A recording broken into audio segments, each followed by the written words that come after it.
खुदावंद यीशु मसीह के अज़ीम और जलाली नाम में आप सब की सलामती हो। मैं उम्मीद करता हूँ कि आप सब खैरियत से हैं। मसीह में मेरे अज़ीज़ो, आज हम मत्ती की अंजील यानी मत्ती रसूल की मार्फत लिखवाया गया खुदावंद यीशु मसीह का अंजीली बयान और उसके 5वें बाब की नामी आयत के बारे में मुख्तसर अंदाज में सीखने की कोशिश करेंगे। तो आएँ ज़रा हम देखें कि खुदावंद के कलाम में यूँ लिखा है। मत्ती रसूल इस बात को यूँ लिखता है, कहता है, मुबारक हैं वो जो सुलह कराते हैं, क्योंकि वो खुदा के बेटे कहलाएंगे। आमीन। मसीह में मेरे अज़ीज़ो, आप बखूबी तौर पर इस बात को जानते हैं कि ये जो 3 अबवाब हैं, मत्ती 5वां बाब, 6ठा बाब और 7वां बाब, ये तीनों जो अबवाब हैं ये पहाड़ी वास कहलाते हैं। और जो 5वां बाब है ये पहाड़ी वास का आगाज़ है। और खुदावंद यीशु मसीह जब अपनी खिदमत का आगाज़ करते हैं तो खिदमत के आगाज़ में जो खुदावंद यीशु मसीह के मुंह से निकलने वाला पहला लफ्ज़ है मिनिस्ट्री करते हुए, वो है मुबारक। और ये भी कैसी एक अजीब बात है कि जब हम मलाकी की किताब की तरफ पीछे मुड़कर देखते हैं, मलाकी का सहीफ़ा देखते हैं, तो वहाँ पर जो आखिरी लफ्ज़ लिखा है वो है मलाउन। अब ये देखें कि खुदा जो है जब मलाकी के वसीला से कलाम करता है तो वहाँ पर आखिरी लफ्ज़ जो है वो मलाउन है, लेकिन मसीह की जब हम बात करते हैं तो खुदावंद यीशु मसीह जो हैं वो लफ्ज़ मुबारक से तालीम देने का जो है वो आगाज़ करते हैं। और ये हमारे लिए कितनी मुबारक हाल की बात है कि जो सज़ाएँ या जजमेंट हमारे गुनाहों के बायस, हमारी हरामकारी के बायस, हमारी रियाकारी के बायस या दीगर जराइम के बायस जो है खुदा की तरफ से हम पर नाजिल होती है, उनको बर्दाश्त करने के लिए खुदावंद यीशु मसीह जो हैं वो खुद खड़े हो जाते हैं, खुद अपने आप को पेश कर देते हैं ताकि उसके कफ़ारे के वसीला से हम बच जाएं, हम मुबारक हाली की तरफ और खुशहाली की तरफ बढ़ें। तो जैसे हमने खुदावंद यीशु मसीह के अल्फाज को पढ़ा जिसे मत्ती रसूल ने तहरीर किया, कहते हैं कि मुबारक हैं वो जो सुलह कराते हैं, क्योंकि वो खुदा के बेटे कहलाएंगे।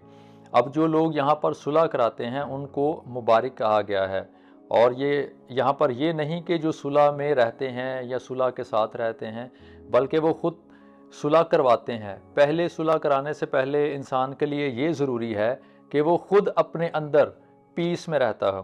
और यहाँ पर जो लफ्ज़ सुलह है उसके लिए आप अब्रानी का लफ्ज़ जो शालोम है वो भी इस्तेमाल कर सकते हैं, और यूनानी लफ्ज़ आयरीने इस्तेमाल किया गया है। और हम अमूमन एक दूसरे को जब मिलते हैं अपने माशरे में तो हम अस्सलाम वालेकुम भी इस्तेमाल करते हैं लफ्ज़, और फिर सलाम लफ्ज़ जो है वो भी इस्तेमाल करते हैं। तो ये सारे के सारे जो मानी हैं ये सुलह के ज़ुमरे में ही आते हैं। और फिर मुबारक उन लोगों को कहा गया है जो सुलह कराते हैं, और उनका रिवार्ड ये है कि वो खुदा के बेटे कहलाएंगे। ये मुस्तकबिल में आने वाली बरकत की बात है, अजर की बात यहाँ पर की जा रही है कि वो खुदा के बेटे कहलाएंगे। और खुदा के बेटे कहलाने से मुराद हैं कि वो खुदा के ख़ानदान का हिस्सा होंगे। They will be the part of God's family. और याद रखें कि खुदा के ख़ानदान का हिस्सा जब होना है तो उसके लिए सुलह कराना जो है वो लाजमी है। कोई ट्रबल मेकर जो है वो कभी भी खुदा के ख़ानदान का हिस्सा नहीं हो सकता। ये मुमकिन ही नहीं है कि आप ट्रबल मेकर हों, आप डिस्टर्बेंस क्रिएटर हों, आप इंतशार फैलाने वाले हों, आप दूसरे मामलात में दखल अंदाजी करने वाले हों जिनके ताल्लुक से खुदा का कलाम हमें मना करता है। ऐसे लोग कभी भी ना तो खुदा के बेटे कहला सकते हैं स्पिरिचुअली तौर पर, रूहानी ज़ुमरे में, और ना ही वो खुदा के ख़ानदान का हिस्सा बन सकते हैं। और उसके बाद आप देखें कि वही खुदा के बेटे कहलाएंगे और जो सुलह कराते हैं। और फिर ऐसे लोगों को ही मुबारक कहा गया है। और यहाँ पर जो लफ्ज़ मुबारक के लिए यूनानी लफ्ज़ इस्तेमाल किया गया है वो है मकारियोस। और मकारियोस लफ्ज़ के अंदर जो है एक इंस्पिरेशन और पैटर्न का मफ़हूम जो है वो छुपा हुआ है। यानी जो सुलह कराते हैं वो ही खुदा के ख़ानदान का हिस्सा होंगे, और जो सुलह करवाने वाले हैं यानी पीस मेकर हैं, पीस क्रिएटर हैं, इसके अंदर इंटरफेयर करते हैं ताकि दुनिया में पीस आए, लोगों का जो है ताल्लुक़ एक दूसरे के साथ जो है वो अमन वाला हो, सलामती वाला हो, और किसी तरह का इंतशार ना फैले, क्योस का एनवायरनमेंट ना हो, वो खुदा के बेटे कहलाएंगे। और उनको मुबारक भी कहा गया है, बल्कि वो मुबारक हैं, यानी वो इंस्पिरेशन बने दूसरों के लिए एक नमूना बने। और सबसे बड़ा पैटर्न जो हमारे पास खुदावंद के कलाम में मौजूद है नए अहदनामे में, वो मसीह से बढ़कर और कोई नहीं। खुदावंद यीशु मसीह खुद भी पीस मेकर हैं, ठीक है, और वो हमें भी तलकीन फरमाते हैं कि हम भी पीस मेकर हों। और जब हम पीस मेकर होंगे तो फिर ही हम खुदा के जो है वो ख़ानदान का हिस्सा बन सकते हैं। कोई शख्स ये ना समझे कि मैं सुलह कराने के बगैर या पीस में रहने के बगैर, पीस मेकर बनने के बगैर खुदा के ख़ानदान का हिस्सा बन सकता हूँ। और यहाँ पर सुलह कराने के दो एंगल अपने सामने आप वाज़े तौर पर जहन नशीन करें। पहले नंबर पर अब खुदावंद यीशु मसीह जो वसीला बना है इंसान के दरमियान और खुदा के दरमियान सुलह कराने का।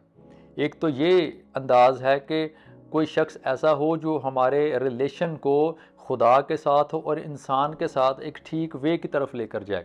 एक तो ये एंगल है, और दूसरा जो यहाँ पर एंगल है वो ये है कि इंसानों के साथ सुलह कराई जाए।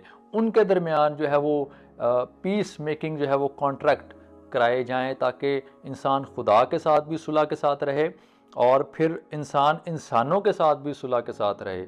और ये दोनों ही एंगल जो हैं ये बहुत ज़रूरी हैं। और आप बाइबल मुक़द्दस की पूरी अगर तालीमात को अपने सामने रखें तो आपको दो तरह की तालीम जो है वो बहुत ही गहरे अंदाज में हाईलाइटेड होती हुई यहाँ पर दिखाई देगी। पहले नंबर पर थियोलॉजिकल एजुकेशन है और उसके बाद एथिकल एजुकेशन है। और जब थियोलॉजिकल एजुकेशन की बात करते हैं तो हमने अपने जो रिश्ता है उसको खुदा के साथ भी ठीक करना है, और जब फिर एथिकल चीज़ों को या मॉरल चीज़ों को हम देखते हैं तो फिर हमने इंसानों के साथ ठीक रखने की तलकीन करनी है। और यही पैटर्न खुदावंद यीशु मसीह ने रसूलों को दिया, यही पैटर्न उन्होंने अपने शागिर्दों को दिया, और यही पैटर्न खुदावंद के कलाम के वसीला से और रसूलों की तालीमात के वसीला से आज हमारे पास मौजूद है।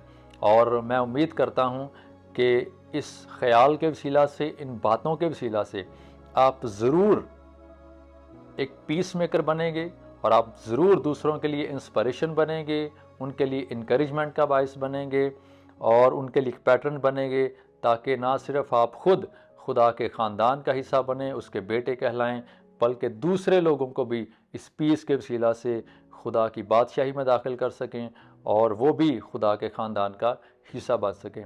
खुदावन इन बातों के वसीला से आपको बहुत बरकत दे और अपनी सलामती में कायम रखे। बहुत शुक्रिया।